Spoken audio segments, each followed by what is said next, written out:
இல்லையா, நான் பண்ணுறேன் பண்ணாமல் போகிறேன்னு நிறைய டவுட், நிறைய விஷயங்களை ஈஸியாக ஏமாற்றிட முடியும். சொசைட்டி சமூகத்தை பற்றி ஒரு டிஸ்கஷன் ஸ்டார்ட் ஆச்சுன்னா, டிஸ்கிரிமினேஷனை பற்றி ஒரு டிஸ்கஷன் ஸ்டார்ட் ஆச்சுன்னா, அதை தப்பிக்கிறதுக்கான வழிகள் நிறைய வந்துடுச்சு இப்போ. பட் விக்டீமே பேசும்போது விக்டீம் பேசியாக வேண்டிய சூழல் வந்துடுச்சுங்க. இங்கே யார் பாதிக்கப்பட்டானோ அவன் பேசினா மட்டும்தான் ஒரு குறைந்தபட்ச டிஸ்கஷனாக ஸ்டார்ட் ஆகும் அப்படிங்கிற இடத்துக்கு நம்ம வந்துட்டோம். ஒரு காலத்தில் விக்டீம் பேச மாட்டாங்க. விக்டீம் பேசாமல் என்ன பண்ணுவாங்கன்னா, அதுக்கு இடையில ஒரு சோர்ஸ் இருக்கும், அவங்க தான் பேசுவாங்க. இப்போ அந்த சோர்ஸ் மேலேயே ஒரு டவுட் வந்துடுச்சு எல்லாத்துக்கும், இவன் உண்மையை பேசுகிறானா பொய் பேசுகிறானான்னு சொல்லி. அப்போ நேரடியாகவே பாதிக்கப்பட்ட ஒரு விக்டீம் தான் இன்றைக்கி அவனோட கதையை பேச வேண்டிய சூழலுக்கு நம்ம வந்துட்டோம்.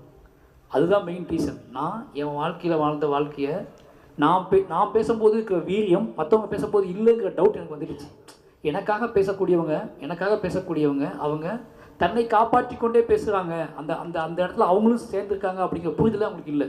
இப்போ எனக்கு